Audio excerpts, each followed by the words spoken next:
Hello! Magandang gabi. Hi, Ma'am Kai. Good evening, Burns. At meron tayong Bisita bisita ngayon mo. ngayong episode natin na 'to. Magandang gabi po sa mga nanonood, nakikinig sa ating Senior City Kwentuhan episode ngayong gabi, ika-13 ng Disyembre at si Berna ang o-opening mag-i-introduction ng ating episode. Yes! So, kung makikita po ninyo, nasa episode 38 na po tayo this year. Oh my God, damdam niyo po ba? Malapit na po ang Pasko. And ngayon pong episode natin ngayon ay naka-livestream po sa lahat po ng ating mga partners. Nandyan po yung senior sa panahon ng COVID, yung Lapis o SISO, yung Inat Philippines, and of course po, Facebook page din ng Philippine Rural Reconstruction Movement. At ang pag-uusapan po natin ngayon sa episode 38 ay yung naganap po na kokumustahan sa Cavite. And it's a multi-stakeholder gathering na pinamagatan po nating ang tibay ng Kabitenyo, sandigan sa pag-unlad ng pamilyang magniniyog. Ayan. So, Ma'am Kay, may guest Ang tayo galing-galing. ngayon. Naisip ko nga oo nga, naisip ko muna ang title, Pasko Kumustahan. Kamusta? Cute. Next time. Sige, ang ating pong panauhin panauhin natin ngayong gabi, ngayong episode ay isa sa mga, nasa likod at nasa harap ng event ng Kokumustahan sa Cavite. Ang kasama po natin ngayon ay si Miss Rebecca Busa. Becca ang tawag namin sa kanya. At Hello siya po. ay, sabi niya, yan ang tawag niya sa Oo. sarili niya, Coco Girl ng Hi, Becca. Welcome to Hello Senior po. City. Yes po, thank you po. Magandang gabi, Yeah. Becca. Magandang gabi din po. Thank you sa pag-take time to Opo. be with us sa episode na ito. So, konting intro ng ating kokumustahan sa Cavite. Bakit natin ginanap ito noong December 3 sa Cavite? Mm. Opo ba? Yes, ano yung pinaka-goal? Bakit tayo nagkukumustahan? Actually, ito Ayun. po yung pangalawang Oh kukumustahan. yeah. Nakaraan ay Okay. na-feature din natin yung Marinduque at ngayon naman pumunta tayo sa Cavite at bilang isa sa mga ano din, probinsya na madaming niyog. Mm. Yan. Ay, Bakit nga ba tayo ganito, Becca? ayun po. 'Di ba po sa nangyari sa Marinduque, nakita natin yung successful na pagkamusta din sa kalagayan po ng coconut doon. At nakakatuwa na present yung PCA at ang random lang po nito parang 2 weeks lang po yung prep. Nag-uusap pa po sina Sir Ed, pati sina Ma'am Eileen. Kala ko chika lang sila, napa-minutes ako bigla po. Tapos po, yun po, pati yung title, dun lang po nila naisip, kokumustahan. Tapos po yun po, gusto Okay. po kasi natin makita yung coconut industry sa Cavite. At in-invite po natin yung mga iba't ibang sector at nakakatuwa na present po lahat, walang halos butas talaga. LGU, business, pati po sa mga cooperatives, Coco organization ng farmers. farmers, yes po, Yeah. yun po. Tsaka academe din po, present din Oh po. Ang yeah. CBSU sa department po ng Makapuno Development Research. Yun po. Yun po ang Oh, stakeholders yes. Oh, gathering. nagsalita din kaya? Nagsalita din siya? Yes, ma'am, may PPT po. Yan. Oo. PPT. Wow, yay!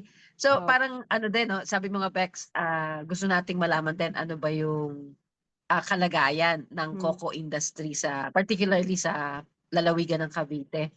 Opo. Dahil, ang PRRM bilang isang organisasyon din na sumusuporta sa mga maliliit na magnunyog at saka sa mga magsasaka at manggagawa sa Nugan, ay gusto din nating makita paano ba aangkop ang mga programa, ang mga batas, patakaran ng gobyerno para sa mga maliliit, lalong-lalo na sa maliliit na magninyog. So gusto natin makita yung ano, yung kanilang kalagayan. Kaya ang ganda, pati ba itong title na to ay inisip nyo rin lang Opo, ng agad-agad ang tibay ng opo. Caviteño, sandigan sa pagunlad ng Panginoon ninyo. Ay, opo. Okay. Ano naman po yan, naisip namin sa meeting naman po with Cavite po, si na Ma'am Neng, si Sir Gio po, ganun. Yun po. Ng Pinagtulong-tulungan po chapter. namin. Opo, yes po. Ah, so, ano lang natin bago natin ipakita i-share yung mga pictures. So, yung mga binanggit mo, Becca, para maano natin, maisa-isip natin, bakit siya naging multi-stakeholder. So, merong galing provincial government ng Cavite, Opo, may LGU galing sa from Indang, Silang, Amadeo, Indang. Okay. ng Indang. Yun po, tatlo. Then sa academe naman po, CBSU, Cavite State University, Department po ng Makapuno Research and Development. Then Yan, po kailangan sa nating maano yan. Department of Makapuno Research and yes po. Development. Galing. Opo. Tapos sa business ng mga Cecilias, Amiras, then Shambhala, tapos Coco Oh, Bistro po. Tapos Pil Export Pamana. Cavite Chapter, Pamana, Cooperative po at madami po sa cooperative at sa mga coconut farmers po. Coconut farmers from Indang, Amadeo, Alfonso, yun po. Bailen. Bailen, Tanza, Mm. yun po. Mm. Yan, sobrang dami. Kaya po naging Ano yung Bailen? Bailen. Para po sa siyang sa Alfonso ba? banda. Yes Opo, po. Alfonso. Upland, Cavite. Okay. Yes po. Okay. Okay. Yan. Sige, Bert. Take it away. Yun. Take it away. So, yun po yung pinaka-objective po kung bakit po nagkaroon ng kukumustahan. Again, is para po, dahil multi-stakeholder meeting, makita po natin paano po natin ma-advance yung coconut industry at ma-develop pa itong industriya po ng niyog dito sa Cavite. And at the same time, ano po yung mga kalagayan ng coconut industry mismo dito sa Cavite? Ano yung potential na pwede pang mangyari? And then ano yung mga benefits na makukuha ng ating mga coconut farmers para mas ma-encourage pa sila na magtanim pa ng niyog, parang magkaroon ng value-added products pa yung mga niyog nila in the coming years. And then of course, coming from the business side of the naman po, and marketing. So nandyan din po yung mga business sector natin kung saan sila din po ay mga um, namimili mismo ng mga niyog for their own products itself. So, paano natin magkaroon ng a little bit of network po in the coconut industry para hindi na po mga pa yung mga farmers natin at the same time sila din po at mas matangkilik po kung sino po yung mga farmers within Cavite yung magbigay na lang sa kanila mismo ng mga coconut um, um, products, plants, ganyan. And then, of course po, paano din masusuportahan ng maging sustainable yung farming initiatives po ng mga farmers from the national government sectors naman po. So, paano natin sila matutulungan pa na hindi sila umalis sa pagiging coconut farmers, kundi mas pagtibayin pa nila yung nasimulan nila. Kasi yun yung pangunahing hanap buhay nila dito sa Cavite. So, ayan po. So, ngayon po, ikukwento Parang namin. yung Yes, ma'am. na coconut industry mula sa research. Yes. Yes.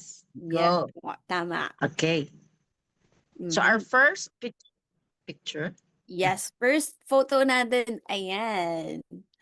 So, ang una pong nangyari sa event po ng kukumustahan sa Cavite is yung ceremonial po na coconut tree planting na kasama po natin ng mga participants po itself. So, dito po sa photos, tulungan mo ako, Becca, ma-identify silang lahat. Opo, yes po. Siguro from left to right tayo. Ito si Ma'am Opo. Rona. Ma'am Rona po, Oo. from Pil Export Cavite po, chapter. Yeah, chapter. Ito naman si Si Ma'am Ma'am Riza. Ma'am Riza Yeah, ng from Shambhala. Shambhala. Yes. Ito Yes naman po. si Okay. Sir Alex Shambhala ay Alda. ano 'no, resort? Yes po, Ah, business. restaurant? Mm-mm. Opo. May cafe, restaurant, may resort. Yeah. Okay. Ito Okay. naman po Then si Sir Alex Mojica. Alex po. Mhm. Yes po. Siya po yung Regional Development Officer. Chief Division 1 po ng PCA Mm. Cavite and Batangas. Mhm. Yeah.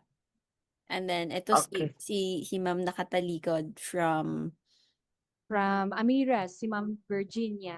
mm, Opo. owner po ng Amira. Oh, Yung may Oh. masarap po na buko pie. Bye po. yan. Ayan. At ito naman po from From ATI. ATI, Mm.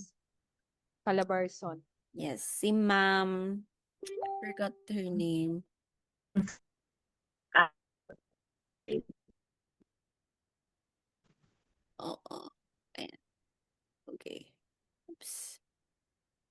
Ito naman, same pa okay. rin po. Doon po rin po So rin. una yan, bago Yes po. yung program proper? Yes. Yes po. Nauna po itong ceremonial coconut tree planting natin, and then hinihintay pa po namin dito yung mga participants. Tapos ito po si Ma'am Eileen. Ayan, siya po yung Coco Lady. Sabi ni Becca kahapon. Coco Kasi siya Lady. yung siya yung Coco girl. Ayan.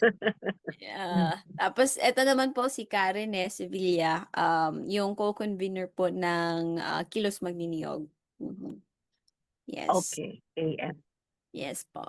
And then, ayan po. So, again, naghihintayan po tayo dito. So, habang naghihintayan, of course po, nagne-network at nagkakwentuhan na rin. Nasaan kayo niyan, Bernard? Yes, nandyan tayo sa um, Organic Diversified Integrated Farming System na ng PRM or Farm? ODIP. Yes. Ayan. Tumingala ka pa para Oo. maano yung audits. Feeling ko mapapalo ako ni Sir Tolit pag di ko yun masabi. Ah, ayan. Correct. Oo. Ayan, ito na. So, since nag-gather na lahat, so, nag-proceed na po tayo dun sa clearing C po ata, ng ODIPS part. So, doon, Hmm. nagtanim na po ng mga coconut seedlings. Yan. So, si Sir Ed po ay nagtanim din kasama Anong variety ng coconut yan? it's a Dwarf dwarf coconut. coconut na dinonate po Uncle ni Sir Gio po. si Sir Oh, yeah. Dionisio Oo. Cola. Janisha. Dion. Yan, Owner po ng Dionisio. Bangkong Kahoy Valley. Yes. From Dolores, Quezon. Sa Dolores, Dolores, Quezon. Quezon. Yan. Yes. Ayan. Dolores. Opo. Okay. Ayan na po. So, ito na po silang lahat. Na-identify po namin to ni Becca kanina. So, ito pong mga kasama natin dito sa photos ay iba't iba pong galing po sa iba't ibang sector. So, nandyan po yung PO, yung sa government, at yung mga NGOs and cooperatives. So, ito pong mga farmers, ito pong mga nandito ay yung mga farmers po galing sa, Amadeo and Alfonso. yes. And then, ito naman po ay Sir Gabriel po from Yakap at Halik Cooperative. yes, cooperatives. Again, si Ma'am Rona from PhilExport Cavite Chapter, si Sir Alex po ulit from PCA Region 4A.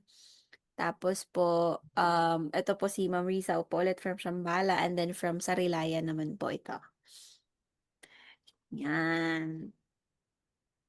Okay. Nandun din ang Sarilaya. Yes Oo. po.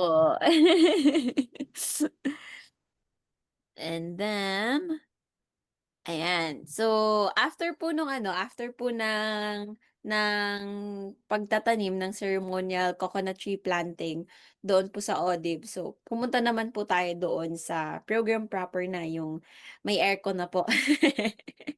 Pero ang sarap po sa balat ng init ng umagang yun kasi 8 a.m. po yung nag-start. So, noon po, pagkapunta po namin doon, so nag-start na po Yes. yung kukumustahan po itself, discussion proper po natin. So, pinangunahan po ang ating welcome remarks ng representative po ng PRM Cavite chapter na si MJen Arnold Mansita. So, nag-share din po siya kasi on behalf of the PRM Cavite chapter president po na si Sir Jun Lapitan. Pero nakahabol din naman po si Sir Jun. So, mamaya po nandyan yung picture niya. Papakilala din po namin. So, ayan. So, background din po si MJon po ay hindi lang parte ng PRM Cavite chapter, pero president din po siya ng um, I forgot. Sagip Kalikasan ng Silang. Opo. Ayan. So, yon. And then, eto naman, after po ng opening remarks ni MJen, eto naman po ay nag-share na po ng um, Cavite situation, coconut situation sa Cavite, yung PCA naman na gusto mo, Becca, i-take away to? Inexplain po ni Ma'am Marites from PCA po yung achievement o accomplishment ng PCA po in terms po sa mga dyan po sa data po yan nakasulat, nakalagay yung 35,216 na po ang registered farmers sa Cavite and Batangas. Sa Batangas po is 27,000, then sa Cavite is 8,216. At yung mga fertilization po na 4,260 ang distributed to entire Batangas at Cavite po. Tapos, in-explain din po dyan yung, ayun po, yung mobile health services nila, ayun po. Mm. Medyo maikli lang po yung discussion na yun kasi isang slide lang po. Mm. So, si Ma'am Ang, s- Marites po from PCA ay agriculture Talaga. student. Opo. And although maiksi lang po yung presentation niya, doon naman po bumawi sa open forum kung saan ang dami Opo. po questions na naitanong at nabigyan po ng clarification. So, una na nga doon, Becca, di ba, yung Talaga. question, Opo. paano ma-avail po yung mobile health services ng mga farmers dito po sa Cavite, coconut farmers dito sa Cavite.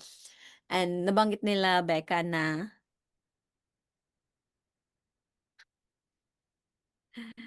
nawala si Becca. So, nabanggit po nila na currently nasa Magallanes po na po sila kasi iniikutan po ito ng PCA, yung mga farmers po natin na Po, based sa mga lugar. Yan. Go ahead, Becca. yes. Yes po. Yan. You're back. Okay na po ba? Yes, yes, yes. Go, Okay go na po. ahead. Ayun, yung first question is farmer from Indang yung nag-ask kung ano ba yung mga ino-offer sa mobile health services. Tapos sinagot ni Ma'am Marites na nag-offer sila ng mobile health, basic laboratory, dental, consultation, and madami pa po. Tapos tinanong ni Sir kung kailan daw pwede sa Indang. At ang sagot naman po is nagpo-focus muna daw po sila sa Magallanes area po. At susunod daw po yung Indang at Amadeo. Yun po. Tapos yung second question is, opo. Ang second question is tungkol Okay. po sa fertilize. Tapos yung mga opo. From Amadeo naman po, farmers nagtanong. Hindi daw po kasi nila alam yung eksakto na gagamitin. Tapos gaano kadami at saan kukuha po ng fertilizer. Kasi po namamahalan sila. Mm. Tapos, yun po, gusto po nila na dapat tuloy-tuloy yung Mm. pamamahagi ng fertilize. Kasi madami pong mga puno daw po sila na kulang sa bunga. At dapat daw malaman ang tamang paggamit po ng fertilize po. Mm-mm. Opo. Tapos sinagot naman po ni Sir Alex Mojica na maki-coordinate daw po sa LGU nila kung ano yung pangangailangan po nila para maibigay sa kanila ng LGU at magawan po ng paraan po para mabisita po sila, ganun po. Mhm. Yun po. And Sa may naalala ko din, ay sorry Becca, may naalala din ako na okay lang. nag-raise siguro from Shambhala din po siguro yun, na Opo, yun yung um, third question. ayun, yes, yung fertilizers is hindi, Mm, kung ano bang klaseng fertilizers yun, kung mm, ito ba ay organic or conventional na type ng fertilizers. And currently, parang hindi nila masasabing organic, pero kung organic daw po yung source, ay organic yung fertilizers na pinapamahagi nila. Pero parang so far hindi po organic. So parang may call to action din po doon na simulan ng government na mamahagi ng organic fertilizers for sustainability purposes na lang din, na ma-encourage ang mga farmers, hindi lang coconut farmers, kundi pati po yung mga farmers natin na um, nakafocus sa crops, cash crops, or sa mga ibang bagay pa po na tinatanim ng mga farmers, ay organic na po talaga. Kasi again, yung land degradation ng Pilipinas, yung soil analysis na natin na meron tayo hindi na talaga ganoon ka-healthy. So, kaya isa sa mga reason kung bakit onti na lang din yung nakukuhang bunga natin sa mga niyog, at onti na lang din yung na-harvest ng ating mga farmers in general because of that land degradation problems that we have. So, Sa point na yan, singit ko lang Burns and Becca na itong December, hindi ko lang alam ang exact petsa, ay World Soil Day, World Soil Health Day, parang ganyan. mm, So, ano din yun, pag gunita sa kahalagahan ng soil health at pag-prevent ng soil degradation. Commercial mhm. Yes, sa ma'am. nabanggit mo. Ano ko lang. Since it's World Soil Day, tapos na po pala siya, December 5th. Yes. Ah, And it is again to raise awareness nga po doon sa importansya na magkaroon ng healthy soil and makapag-advocate po talaga ng sustainable management, sustainable land management, SLM. nice. Mm, Yun. Thank you, ma'am. Go ahead, Becca. Meron pa, madami tayong Oo, questions dun madami. Tapos pagkatapos po ng Talaga. question ni Ma'am, Oo. pagkatapos po ng question ni Ma'am Riza, ano po kasi ito parang hindi lang tanong sagot, yung mga participants is may comment din, tapos sila yung Tama. nagpapalitan ng sagot. Opo. Ayun po, nag-comment po si Sir Gabriel from Yakapatalik po na nag-agree po siya na good yung organic farming pero depende pa rin po yun sa choice ng tao kasi po organic is a choice po. Hindi natin mapipilit sa iba, ganun po. Ayun po. Tapos, at nag-usap po sila kung pwede po silang mag one-on-one na usapan sa organic farming kasi organic din po yung advocacy ni Sir Gabriel po. Ayun, nag-usap sila po. Opo. Tas yung may follow-up na question din po ulit si Ma'am Riza. Gusto niya daw po kasi magtanim ganun po ng mga coconut. Gusto niyang makatulong dun sa target ng PCA na massive coconut planting po. Kung pwede daw po maki-coordinate sila sa PCA at mabigyan po sila ng seedlings para po madagdag dun sa 2026 report. And ayun po, nag-agree po yung PCA at makikipag-coordinate daw po siya kay Ma'am Sheena. Nag-change contact po sila. Alam ba Ayun natin, po. Becca, yung national target ay 100, ano ba? Yes, 100 million po. Okay. Pero meron silang target for Cavite and Batangas, Ah, yung PCA. Meron silang nabanggit. wala po silang nabanggit. Wala. Ano lang po, sinasabi lang po nila yung 100 million po. Yun po. Okay, okay. Tapos po, then nagtanong po may advance po kasi kami mga question. Tinanong po ni Ate Berna yung ano po yung tatlong challenges sa province sa Cavite. At sinagot po ni Sir Alex, yung number 1 po is urbanization daw po. Kasi po, matagal na daw po naka-report sa PCA. Oo, Yes. ng magandang Mm. Yes po. Matagal na daw pong naka-report sa PCA Central Office na ang Cavite is wala ng land area sa pagtatanim ng nyog kasi po puro na mga subdivision, building, ganun po. Tapos yung massive coconut planting po ni President Marcos po, yung 100 million coconut trees na plano po natin ay kung iisipin daw po is paano ma-achieve or kung yun nga po, puro building. And ang approach po ng PCA Cavite Batangas is high density planning po. Yung in 1 hectare, 300 to 400 coconut tree planting po ang itatanim sa distance po ng 5x5 or 6x6 po. Tapos yung number 2 challenge naman po is yung aging coconut farmers po. Kasi po yung tumatanda na po yung mga coconut farmers natin. So, ang approach po ng PCA is collaboration with university po. Para po maengganyo ang mga youth na magtanim ng nyog at malaman po nila na may pera sa pagtatanim po.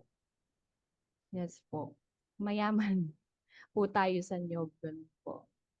And number 3 po is yung naisip niya lang po ito, on the spot lang, is yung stakeholders. Nasabi po ni Sir Mojica na kailangan nila yung mga stakeholders sa para po sa progress ng coconut industry kasi po bale pag yung coconut farmers kung makikipag-coordinate siya sa mga business, lahat po talaga ng sector makikinabang. Coconut farmers, tapos mga business, university, cooperatives. Kasi yung cooperatives, open opportunity na din po yung pagtatanim ng seed nuts, tapos ibebenta nila sa PCA, may ganun pong program, ganun po. Tapos, yun po. Tapos, tinapos po ni Sir Mojica na para kanino po ba ang CFIDP? Ito po yung bagong pangalan ng Coconut Levy po.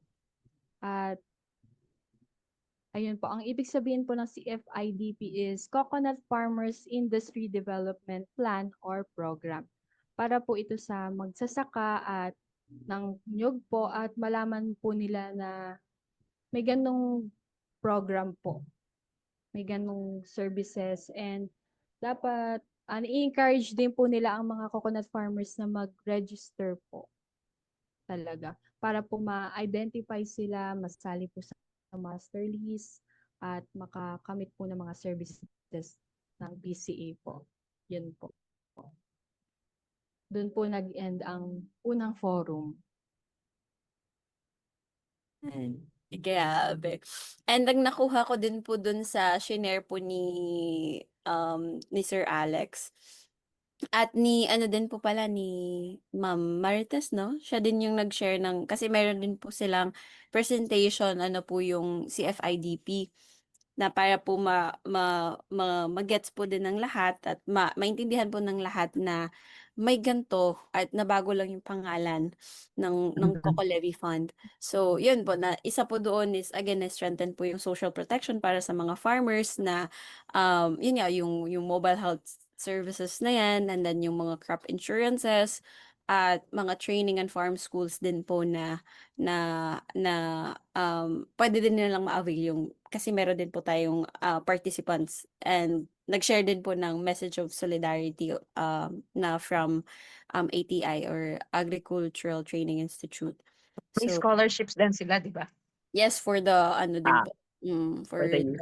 Yes. And then Okay. madami pa po silang mga nabanggit din po. Parang I think more than 5 yung parang mga services na nandoon na nakapaloob po dun sa CFIDP. So, ayan. Okay. Yes. Thank you, Becca, sa sharing mo. Ang ganda nung message ni Mr. Alex Mhm. about the challenges at Opo. ano yung Mm. approach nila. Mm. Okay. There are other actually questions din po na nabanggit, like parang bakit po combine yung PCA, Cavite at Batangas? And then nasagot din po yun ni Yung question ko rin yan. ni Oo, Sir Alex na oo. nang nag-start siya sa PCA, ganun na po daw talaga. Pero isa po sa Oh, mga reason kung bakit is, yun nga po, nag-decline po yung population ng mga coconut farmers dito sa Cavite at mas madami sa kaya Batangas. pinagsama. Pero siya po mismo ay taga-Indang, so gusto na din sana maghiwalay na. So na-appreciate din po niya itong initiative na meron tayo na kukumustahan kasi it means na meron ng inisyatiba na gustong buhayin yung coconut industry ng Cavite itself. At nagbigay din po naman sila ng message of support na tutulong sila sa mga plano. At tulungan din natin sila sa kanilang mga plano at the same time. Yeah. Kasi again, hindi po nila kayang mag-isa. Sabi pa nga po namin ni Mm-mm. Marcy, parang pang-apat po siguro na challenges nila ay understaff sila. So sabi mo namin ni Marcy, baka po kailangan nila ng another ng, employee. ng, Pwede po kami ng on tao. call. Ayan. Ang galing. Ayun. Okay. Ayan, tapos yun po, pagkatapos po ng open forum ay dumako naman po tayo doon sa program patungkol naman po sa message of solidarity, like support para po sa sa coconut industry in general. So, yan, nung una po, hindi po to sunod-sunod lang kasi pero ang isa Mm-mm. sa mga nagsalita po ay si Sir Jaime Hernandez from Coco Bistro. Owner po siya ng Coco Bistro. And Yes po. may dagdag ka, Becca? May sasabihin ka pa? Wala po, nag-agree lang po. Okay. Gusto ko lang ng validation na tama yung sinasabi ko. Joke lang. So yun, ang mga pinakasinabi niya din po talaga is, naalala ko sa pinakasinabi niya po na kailangan po talaga natin ng madami pang farmers dito sa Cavite para po mapagkuhanan ng coconut itself. And hindi lang naman po yung laman or yung ano ng niyog yung kailangan sa mga nasa business sectors, pati po yung coconut shell, yung may sinabi pa po siya na parte po ng coconut or ng niyog, yung na parang ginagamit din po as part of the main materials para mabuo yung isang product na yun.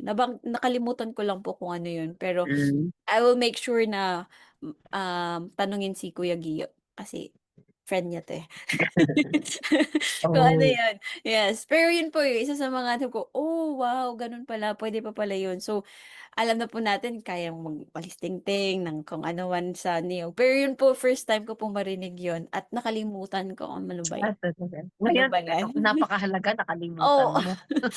kasi first time ko po kasi talagang marinig, ano yun, parte pala siya ng na sabi ko, Baka si okey. Becca. Becca, ikaw, naalala mo? Hindi po busy na po diyan. May mga biglaan po na Busy. mag-isip. Oo, basta Sige, yun. assignment natin sa susunod na episode. Yes, oo.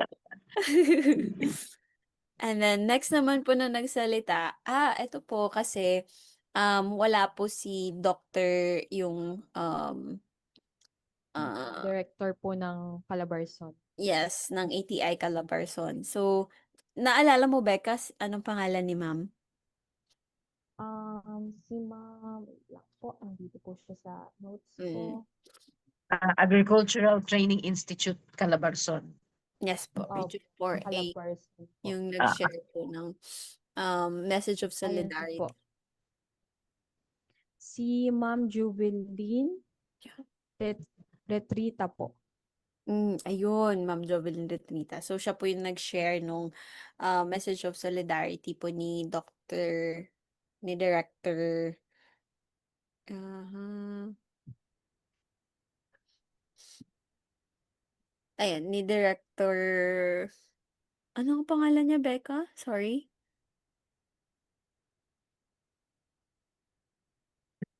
si Dr. Rolando B. Manigas po. Maningas. Yes po. Maningas. Yung one. Kasama po na ATI. ATI. Kasama niya din po si Sir Alfred Torres. Yan. And then, ayan. So, from the, from the sector of PO, si Karen Nesevilla naman po, again, yung co-convener po ng Kilos Magniniyog, KM. So, nag-share din po siya ng kanyang message of solidarity. And then, of course po, nag-share din po ng message of solidarity si Sir Alex Mojica on behalf of actually the regional, sino ngayon, Becca? Si ano po. wait lang po. Regional Director ng Opo, PCA. na PCA. Opo. Ah, Sabi- Pero dito po, parang while waiting for the name po. So, si Sir Alex naman po ay sabi niya, narinig na namin yung boses niya kanina pa. Sa open forum pa lang. Pero isa lang naman din po yung kanyang panawagan at message of support po na, again, natutulong po ang PCA sa mga inisyatiba po ng patungkol po sa coconut industry dito po sa Cavite. Yan. At makakaasa po tayo na tutulong sila. And at the same time din po sinabi niya rin na para po sa mga POs natin, specifically, para po ma-reach out sila is through their Facebook page lang po talaga. So, active po sila doon sa Messenger. Kung ano man po yung mga queries po ng ating mga coconut farmers ay may sasagot at may sasagot po doon sa Facebook page po nila. So, yun po yung isa sa mga nabanggit niya. pangako. Yes. Ayun, Becca. Okay. lang po, hindi ko po mahanap yung notes ko po.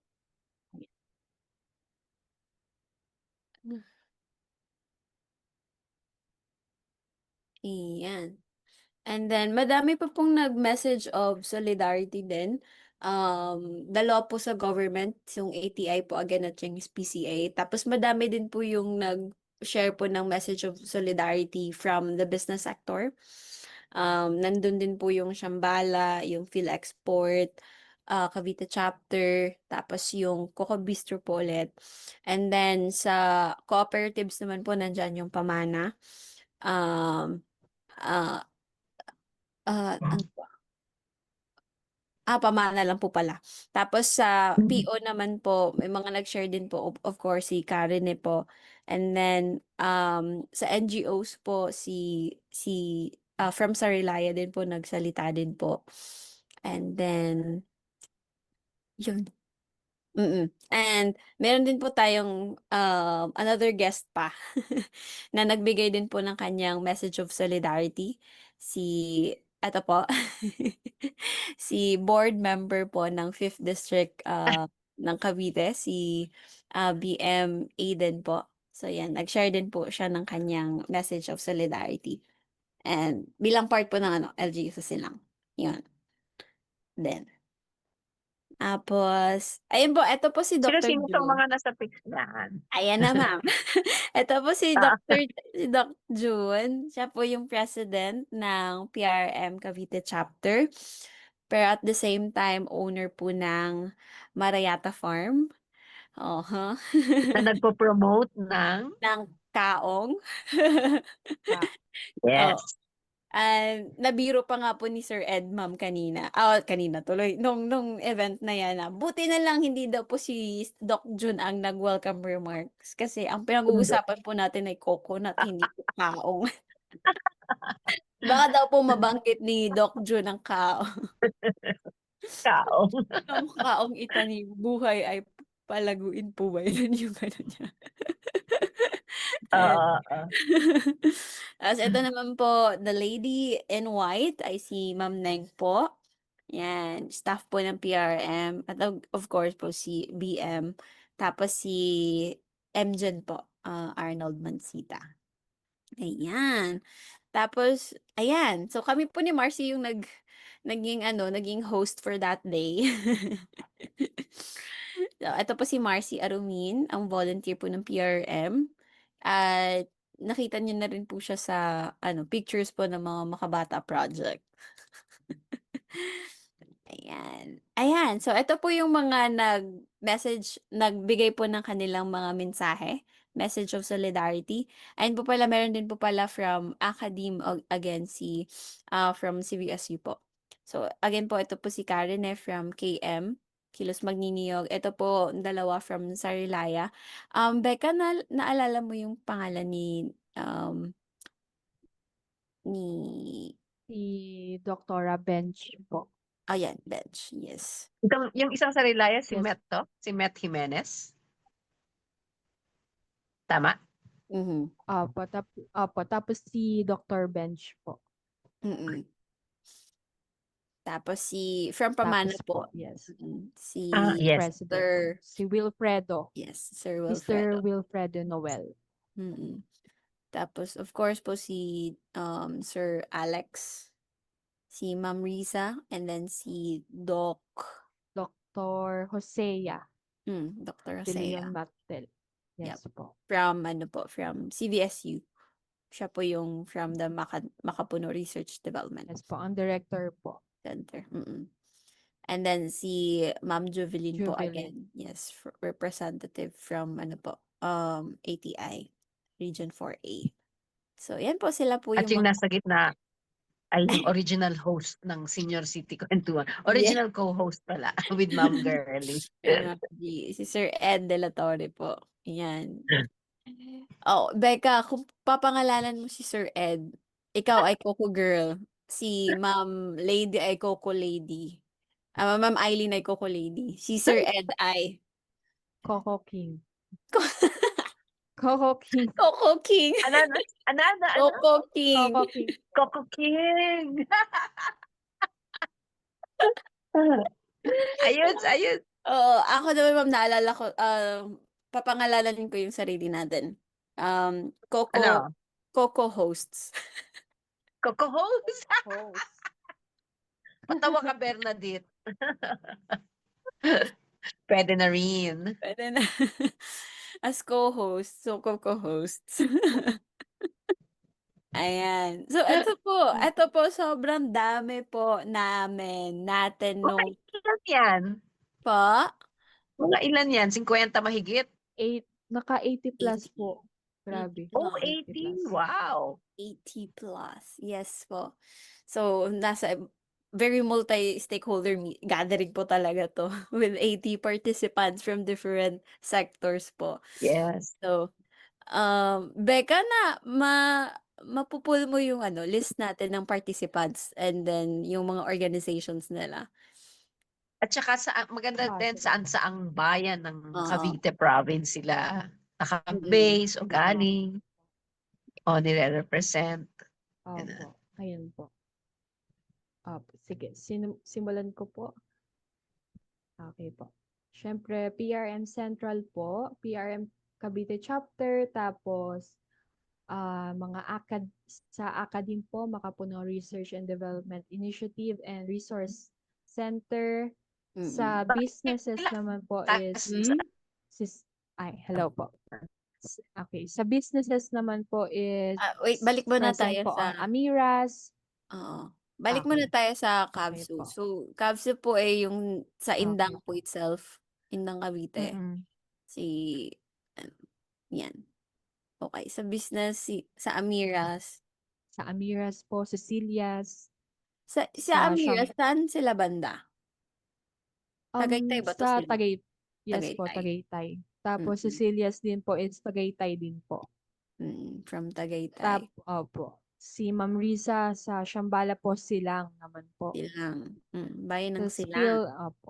PIL Export Region 4, Cavite chapter po is sa Silang din po ito. Silang, naka-base. Ayun po, meron din po tayo sa SBD Farm, Tagaytay din po. Yun po. Coco Bistro Wow. is from Quezon po. Quezon. Tapos meron po sa Dolores, Terra, no? yes po. Mm, Sa Terra Verde Eco Farm and Resort naman po is Tanza naman po ito. Tansa. Yes po. Tapos ang mga LGU po natin or sa mga MAU po ay from Silang, Amadeo, Indang. Ayun po, 3 po Mm-mm. sila. Ito, barangay level, no? Hindi po. Ano? Ano talaga? Sa Indang po talaga sila. Mm, Mismo, opo. Tas municipal level. opo, yes po. Mm, Tapos sa ATI po. Diyan mm, po sa may 13 yung branch nila Calabarzon. mm. Sa yung ATI, I think may ano din po, yung mga reading materials po ay Mm. may ano din, like na-distribute nung araw din na yan from Ah, ATI yung nice. lahat. Ah, Tama ba, mm. Becca? Lahat yun from ATI. Maliban dun sa Opo, libre. Mm. opo. Galing po sa kanila yung mga flyers, ganun. Mm. Ah, Opo. Tapos sa mga farmers organization po or co-op, syempre pamana po ang number one. Oo, Kapitbahay sila. lang po natin. kapitbahay. Diyan lang po sa sila. Dan, opo. Kafmako po ay sa sila lang din po. Ano yung At yan sa ano po siya. Ito po. I mean, ano ibig sabihin ng Malapit lang, Kafmako? opo. Malapit lang din po ito sa atin, sa GPC po. Ang Cavite Kafmako ay Farmers Cavite Marketing Farmers Co. Trade Ay, and Cooperative. ayan. Ah, yan.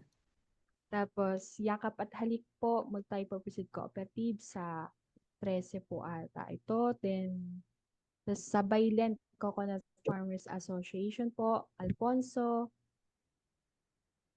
Amadeo Farmers Organization po, tapos mga Indang Farmer Organization, tapos, ayun po. Tapos meron din po tayo sa Alfonso Cavite Farmers Producer Cooperative Mhm. and wala tayong Magallanes. And yun lang po. Yun. Yun Ang lang po. dami rin, no? Mm. Mhm.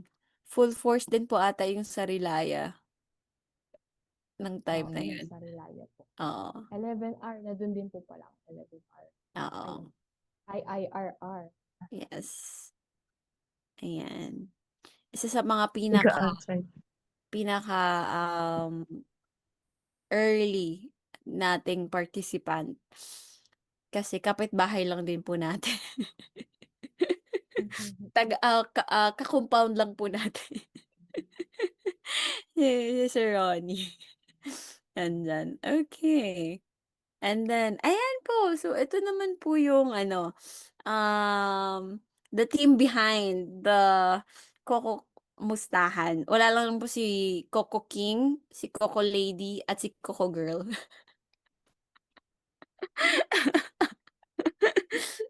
Pero ayan po si Kuya Gio po yung yung nag-lead po nung ating ceremonial coconut tree planting. Kasama po si Ma'am Eileen Matute at si Sir Ed po at si Ma'am Girlie din. At si Sir Tolitz din po. Doon po sila sa farm nung umagang yun. Ayun, kami po ni Marcy at si Mjan po ulit. So, there you have it. Yun lang. Yun po ang naganap. Yan. So, Would you kumusta? say, Becca, na successful ang ating kokumustahan sa Cavite? Yes po. Super saya po ang kukumustahan sa Cavite. Parang literal na gathering talaga siya kasi Talaga. may habang nagdi-discuss si Ma'am Marites, nag-uusap-usap din yung mga lalo na yung sa business sector po. Talagang palitan ng mga calling cards po ang naganap. Mga contacts po, Ah, ganun po. Yan po. Kasi, Hmm. kumbaga, yung palitan ng cards nila ay salalay pa rin sa produksyon ng Yes, nyug. opo. Yes po. At mga interested po talaga sila sa mga coconut farmers kasi gusto din po nilang makatulong. Kasi yung mga sa, lalo na po sa mga buko pie, yung buko po nila is kinukuha talaga nila from Quezon pa. Wala silang mahanap from Cavite. At yun po, yung mga Oh, lalo na yung oh. Indang, parang minamarket niya na ang sarili niya po. Gusto niya daw po, saan po pwede mag-supply daw ng mga buko, ng juice po, mga ganun po. Hmm. So maganda pala talaga na nagsama-sama, no, Opo. nag-alaman ng harvest processing ang gagawin. Maganda din talaga na may ganyan. Dapat sa lahat ng Opo. coconut producing provinces. Opo.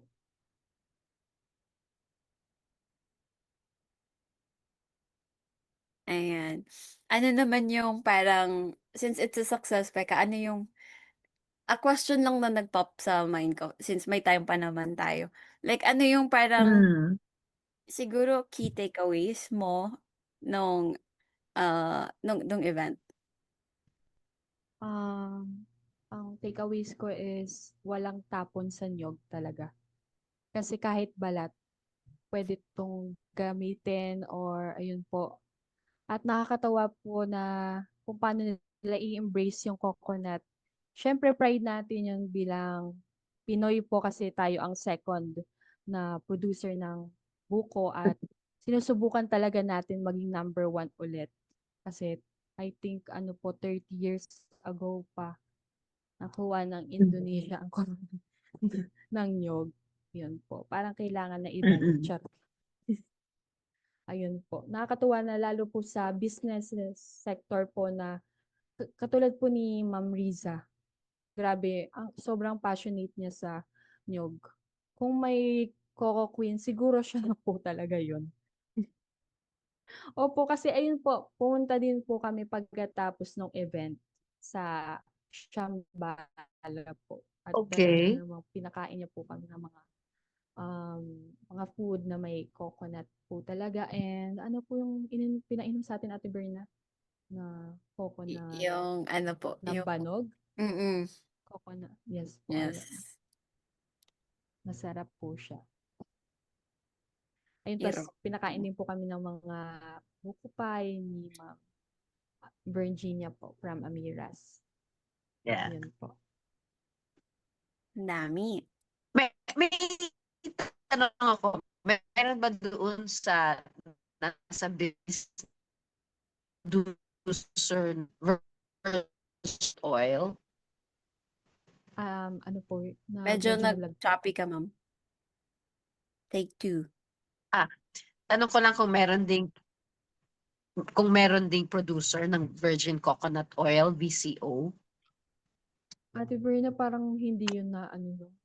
Parang Mm. walang nag-heads up. More on ano po talaga sila, mga juice, Okay. pati buko po Yes, talaga. food.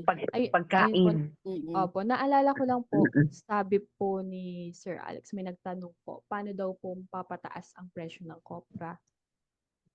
Ayun Mm. po. Pero ang sabi naman po ni Sir Alex is mataas na naman po daw yung presyo ng kopra. Siguro dahil sa media at ano napapanood, hindi ramdam. Pero ang sinuggest po ni Sir Alex is mag-focus muna kung ano ang meron ang Cavite. Kasi kung kopra ang labanan, parang talo po tayo sa Quezon.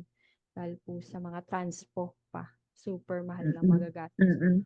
Ano ba yung Right. strength po, ano daw po yung strength ng Cavite? Ayun po, malapit tayo sa Manila. Pwede tayong ng mga buko, yung buko juice. Mahal po yun, mga around, di ba 30 isa po ata dito. Ay, paano kaya sa Manila? Mm-mm. Tapos mga buko pie din, ganun po. Ayun po, may isa ding sinabi si Sir Alex to parang sa batas po na yung kung business mo is may coconut na ginagamit is dapat naka-register siya sa PCA.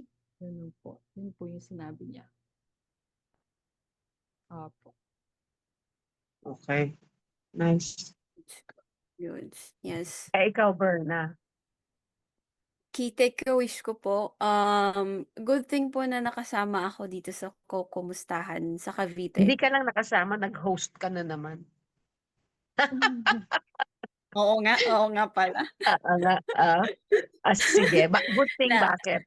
yeah, good thing na nag-host ako at nakasama ko sa kukumustahan na 'to kasi parang, um, kasi dapat pupunta din po ako ng Marinduque. So, na-miss ko po yung Yeah, mustahan sa Marinduque. oo. Pero nung naka-attend po ako dito, parang nakita ko po talaga na yung kukumustahan po itself, it serves for dialogue for the ano po, for the coconut communities, lalo na po yung mga POs natin kasi medyo nagkakahiyaan pa po sila parang paano itatanong 'to sa PCA nung during the ano po itself. So, parang kami as host and then si Ma'am Eileen din po sabi niya na ano mo tawagin mo yung mga ano natin violet farmers, yung indang farmers kung may mga ano yung mga challenges nila like ipakuwento natin kung ano yung mga kinakaharap nila pagdating sa pag-aalaga ng niyog. And then yun dun lang sila nag-share at naging, mas engaged din dun sa dialogue itself and makipag-collaborate doon sa PCA and other, stakeholders pa po na, okey puwede pala akong mag-reach out sa kanila kasi, um parehas kami ng goal. Like ako for us parang coconut farmers gusto ko lang na magkaroon ako ng continuous na kita, pero for PCA Mhm. it's more of like, paano pa mas mapapausbong yung coconut industry dito sa sa Cavite. So parang we shared common goals for a bigger vision, parang gano'n. So, parang dun po parang nakita ko na may pag-asa ang Cavite pagdating sa coconut industry at yun Mm. yung naramdaman ko nung while hosting it, parang nag-uusap nga kami ni Marcy na, ito pala yun. Kasi nung sa mismong araw po na yun, dun ko po nalaman ako ha, ewan ko lang sa kanya, dun ko po nalaman na, ito yung pinaka-objective ng kokumustahan. Hindi lang Mm. magkukumustahan ano yung sitwasyon ng coconut sa Cavite, pero paano mag-i-engage ang lahat ng stakeholders para doon sa vision na yun na maging lumago ulit magkaroon ng development yung coconut industry dito sa Cavite. So, yun po, ramdam. Hmm, sa Hmm, so sa point mo na 'yan, ibig sabihin successful, matagumpay yung, yes. Mm, kukumustahan sa Cavite dahil nagtagpo-tagpo sila, nagtanungan, nagkaroon ng mga dialogo at mm, naglinawan sa ano ba talaga yung gusto ng yung parang layunin ng bawat isa at pinagtagpo-tagpo yung mga layunin na 'yan. Anong next, Bex? Anong next na after nito pagkatapos nitong kokumustahan? Ano bang ating nakikitang tutunguhan Ayun po. or Isang susunod na goal po gagawin? yes po. Isang goal po is kung bakit 'to ginawa ko kumustahan sa Cavite is para po, sa mga future ano naman po, project with PCA. Gusto po natin malaman ng PCA na gusto namin ng mga services niyo. Gusto po nating Hmm. maki-connect sa kanila, collab po at yun po next year 2026, ini-aim po talaga na ang Cavite chapter po ay magkaroon po ng collaboration po with PCA talaga po. Hmm, Nice, yes 'yan. po. Tapos siguro bilang Coco girl, puwede mo ring, i ano 'to, i-ideate natin, i-conceptualize kung paano ito puwedeng ma-replicate or isagawa din Opo, sa ibang coconut producing areas na may mga partner din tayo. opo, yes po. Tulad sa Bicol or kung saan man, sa Opo. Mindanao. Sa Mindoro, ganun po, madami pong ano. Oo, sa Mindoro na yun. Do'n si Yes Miss Met. po. Si Met ay taga Mindoro. Tsaka si Opo. Sir Ed pala. Opo. Tas po, yun po para ma-unite din po ang mga buong stakeholders po para sa coconut industries development sa Yes. Cavite po. Yes. Target number 1, coconut producing ang Pilipinas. Sabi mo yun, Becca. Ano po, hopefully. Hopefully, Opo, kasi pan-second pa Ah, lang. Oo, pang second Opo. pa lang. At saka una sa lahat Opo. din ma-meet yung target for target number of trees, coconut trees na Opo, opo. maitanim. Yan. Hanggang 2026 ba yung target na yun? I think po 2028 or 2030 po. Okay. Yes. So we have a lot to do. At least Mm. nakapagtanim tayo ng ilan sa ating Global Opo. Partnership Center sa Opo. Silang Cavite. Ayos. Sige. Ano, Bernadette?